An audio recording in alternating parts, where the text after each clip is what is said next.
Thank you so much for coming to see us at South News. I just wanted to ask for our viewers if you could explain what CIFA is and how CIFA operates.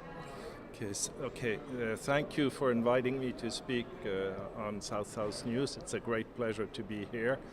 And CIFA is the Convention of Independent Financial Advisors. It's a non-profit foundation, and it is federating associations, national associations and international federations of financial intermediaries.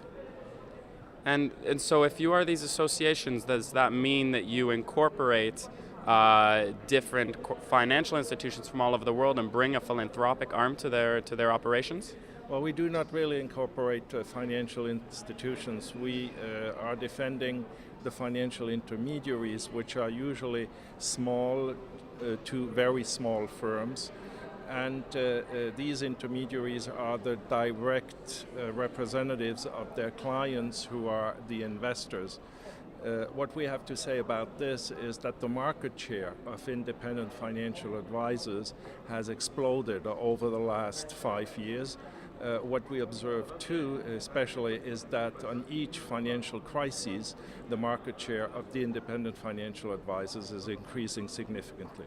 Right now, if we go by a head count, CIFA would represent 750,000 people in the world. Wow.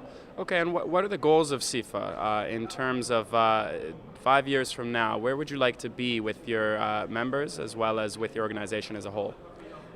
What we have done in 2008, we have registered the Charter of Investors' Rights with the United Nations, and we are working right now on getting certain countries to ratify that charter. It is a long way.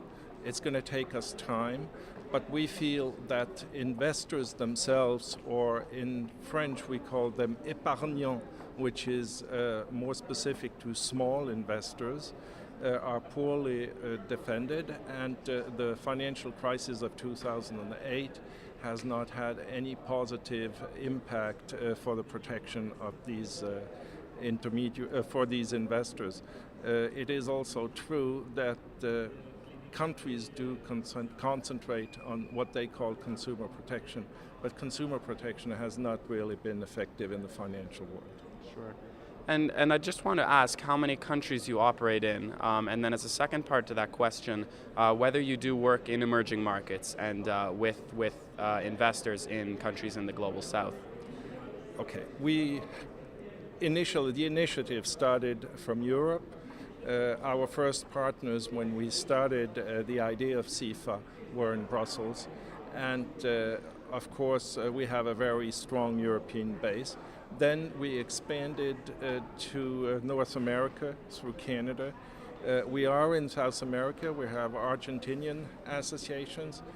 We are presently talking with Brazilian associations, and we're of course in the Middle East, where we just had China joining us, and Singapore, of course, Hong Kong. All these places are joining IFA. The IFA associations are joining CIFA.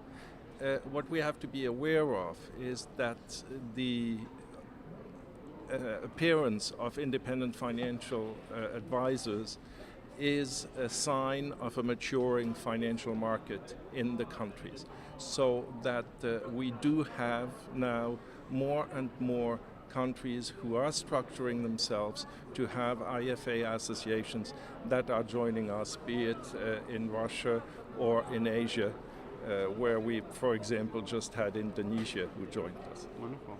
And what are the risks or particular areas of focus that you see that differ when you speak about small investors in a developing country in terms to small investors in North America or Western Europe?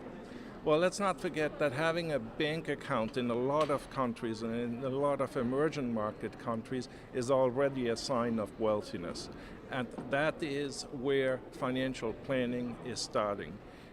Let's be aware that emerging market countries do not have very strong social systems. Retirement is not guaranteed by the government like in Europe, and people have to save. And of course, with what is going on, they will need independent advice to be protected from the large players whose only interest is to sell their products.